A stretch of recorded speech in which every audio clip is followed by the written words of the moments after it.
ॐ ज्ञानतिमिरन्धस्य ज्ञानाञ्जनशलाकया चक्षुरुन्मीलितं येन तस्मै श्रीगुरुवे नमः।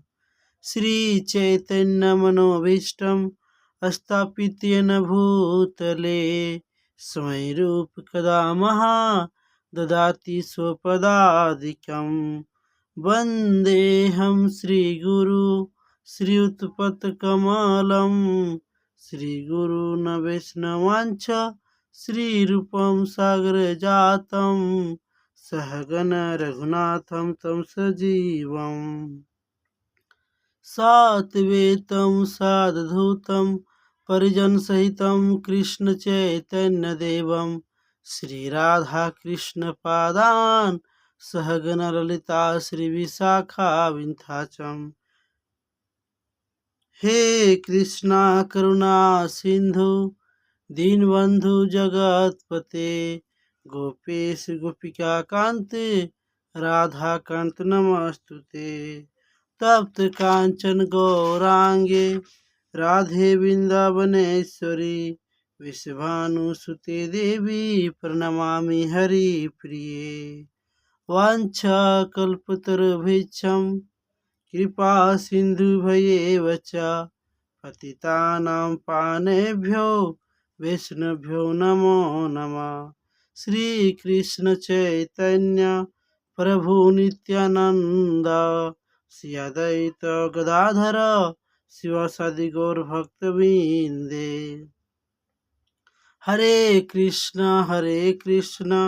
कृष्ण कृष्ण हरे हरे, हरे राम राम राम हरे हरे। हरे कृष्ण कृष्ण कृष्ण हरे हरे, हरे राम राम राम हरे हरे। हरे कृष्ण कृष्ण कृष्ण हरे हरे, हरे राम राम राम हरे हरे। हरे कृष्ण भक्तों आज हम लोग जानेंगे कि भौतिक प्रकृति तीनों गुणों से निर्मित है। भौतिक प्रकृति तीनों गुणों से निर्मित है। पहला है सतोगुण, दूसरा है रजोगुण तथा तीसरा है तमोगुण। इन गुणों के ऊपर नित्य काल है और इन प्रकृति के गुणों तथा नित्य काल के नियंत्रण व संयोग से अनेक कार्यकलाप होते हैं। जैसे सत्वगुण में सात्विक भोजन करता है, साधु लोग सत्वगुण में रहता है। रजोगुण जो गृहस्थ में रहता है। तमोगुण जो सब खाता होता है, मीट मछली या शराब, वो तमोगुण हो गया। तो तीन प्रकार का गुण है प्रकृति में। अगर आदमी सत्वगुण में जीता है तो वो भगवान का धाम को प्राप्त करता है, यानी जो भगवान की भक्ति करता है उसको सत्वगुण कहा गया है। और रजोगुण जो संसार के भोगों को भोगता है, जैसे शादी कर लिया, परिवार कर लिया, ये सब कर सकता है, तो बुरा नहीं, बट लास्ट टाइम में कम से कम भक्ति करना चाहिए उसको। लेकिन आजकल क्या हो रहा है ना, लास्ट टाइम में भी भक्ति नहीं हो रहा है। आदमी गलत खान पान, गलत व्यवहार कर रहे हैं, जैसे मीट मछली खाना और शराब पीना, ये सब बुरी आदत है। तो इसमें भगवान की भक्ति आप नहीं कर सकते। भगवान की भक्ति के लिए, सतगुण में रहने के लिए आपको हमेशा शुद्ध रहना पड़ेगा, मांसाहार से बचना पड़ेगा और किसी भी प्रकार का धूम्रपान आप नहीं कर सकते, यानी कोई भी प्रकार का आप नशा नहीं कर सकते हैं। सो प्लीज़, अगर आप सत्वगुण में जीना चाहते हैं, भगवान की भक्ति करना चाहते हैं, तो सबसे पहले आप अपना खान पान सुधारना पड़ेगा, यानी शुद्ध शाकाहारी भोजन करना पड़ेगा। और आपको कम से कम भगवान का भजन आधा घंटा सुबह शाम करना पड़ेगा, वो सत्वगुण है। उसके बाद तमोगुण। तमोगुण में आते हैं वे लोग जो बहुत ही बिगड़ चुके हैं। अभी ज़माना जो कलयुग चल रहा है, कलयुग में तो ज़्यादा आपको तमोगुण के आदमी मिलेंगे। सतोगुण के आदमी तो बहुत कम मिलेंगे, लेकिन सतोगुण में जो जीता है वो भगवान को धाम को प्राप्त कर लेता है। लेकिन तमोगुण में ज़्यादा जी रहा है। अगर कोई भगवान का भक्ति करता है तो उसको गिराने के लिए बहुत पड़ जाएंगे, लेकिन कोई गिरा नहीं सकता है। सो आप सतोगुण में रहें, तमोगुण में रहें या रजोगुण में, जिसमें भी रहें, लेकिन कम से कम एक अच्छा इंसान बने। उसके बाद इन गुणों के ऊपर नित्य कार्य होते हैं जो कर्म कहलाते हैं। देखिए, कर्म तो करना पड़ेगा ना। बिना कर्म किए बिना कोई भी कुछ भी प्राप्त नहीं कर सकता है। साधु भी कर्म करता है, गृहस्थ भी कर्म करता है और वानप्रस्थ भी कर्म करता है।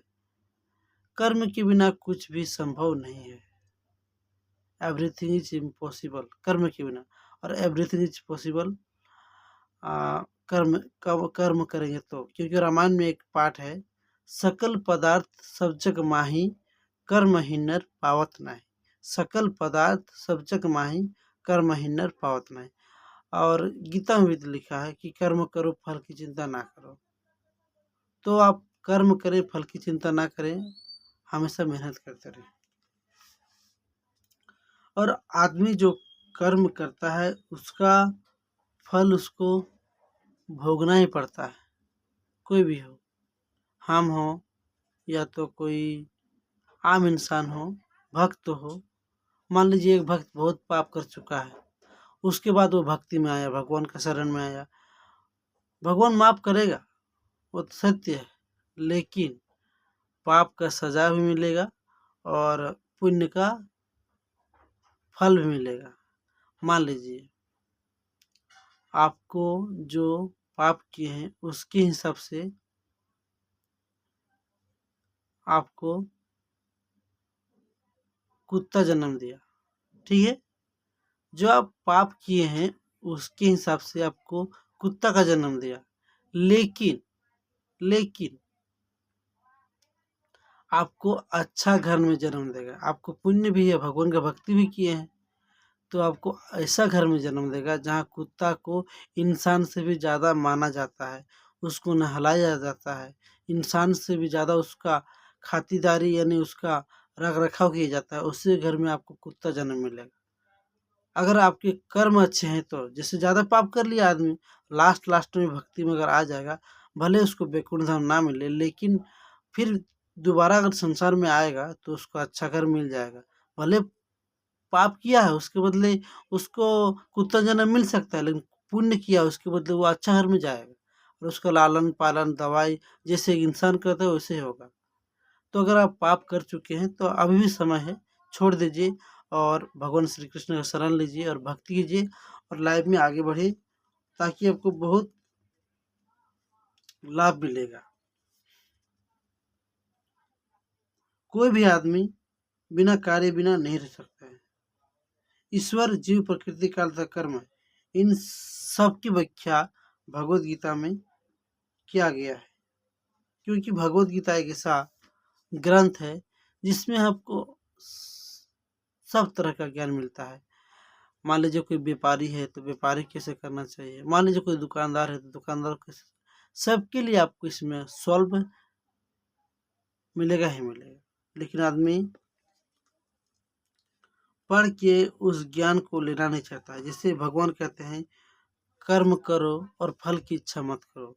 तो कर्म, कोई भी कर्म करो, वो दुकान चलाओ या तो ड्यूटी करो या तो जॉब करो या तो बिजनेस करो, जो भी कर्म तो करना पड़ेगा। भगवान थोड़ी कहते हैं कि अब घर बैठे पैसा मिलेगा।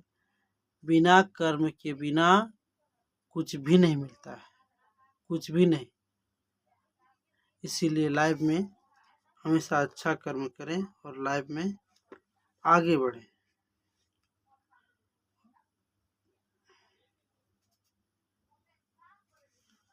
लास्ट में कहते हैं भगवान श्री कृष्ण की, कई हजार मनुष्य में से कोई एक ही सिद्धि के लिए प्रयत्नशील होता है और इस तरह की सिद्धि प्राप्त करने वालों में बिरला ही कोई एक मुझे वास्तव में जान पाता है। मनुष्याणां सहस्रेषु कश्चिदपि सिद्ध्यति यत्तामपि सिद्धानां कश्यमावती तत्वता। इसी का अर्थ है कई हजार मनुष्यों में कोई एक सिद्धि के लिए प्रयत्नशील होता है और इस तरह सिद्धि प्राप्त करने वाले में बिरला ही कोई एक मुझे वास्तव में जान पड़ता है। वही जो बिरला होगा वही भक्ति कर पाएगा, दूसरा आदमी भक्ति नहीं कर सकता जल्दी। अर्थात मनुष्य की विभिन्न कोटियां हैं और हजारों मनुष्य से शायद बिरला मनुष्य ही ये जानने में रुचि रखता है कि आत्मा क्या है, शरीर क्या है और परम सत्य क्या है। सामान्यतः मानव आहार, निद्रा, भय तथा मिथुन जैसी पशुवृत्तियों में लगा रहता है और मुश्किल से कोई एक दिव्य ज्ञान में रुचि रखता है। गीता के प्रथम 6 अध्याय उन लोगों के लिए है जिनकी रुचि दिव्य ज्ञान में आत्मा, परमात्मा तथा ज्ञान योग, ध्यान योग द्वारा अनुमति क्रिया तथा पदार्थ से आत्मा के पार्थक्य को जानने में है। किंतु कृष्ण तो केवल उन्हीं व्यक्तियों के द्वारा यज्ञ है जो कृष्ण भक्ति भाव है। अन्य योगी निर्विश ब्रह्मा अनुमति प्राप्ति कर सकते हैं, क्योंकि कृष्ण को जानने की अपेक्षा ये सुगम है। कृष्ण परम पुरुष है, किंतु साथ ही वे ब्रह्मा तथा परमात्मा ज्ञान से परे हैं। योगी तथा ज्ञानी जन कृष्ण को नहीं समझ पाते। यद्यपि महानतम निरसवादी महावादी शंकराचार्य ने अपने गीता भाष्य में स्वीकार किया है कि कृष्ण भगवान है, किंतु उनके अनुयायी को इसे स्वीकार नहीं करते, क्योंकि भले ही किसी को निर्वेश बनाए देवी अनुमति क्यों ना हो, कृष्ण को जान पाना अत्यंत कठिन है।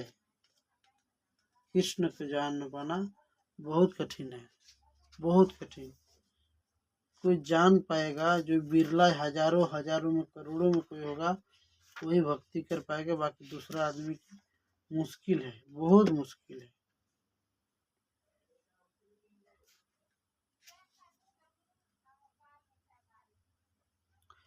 क्योंकि मनुष्य जन्म मिला है तो भक्ति ऐसे करना भी चाहिए।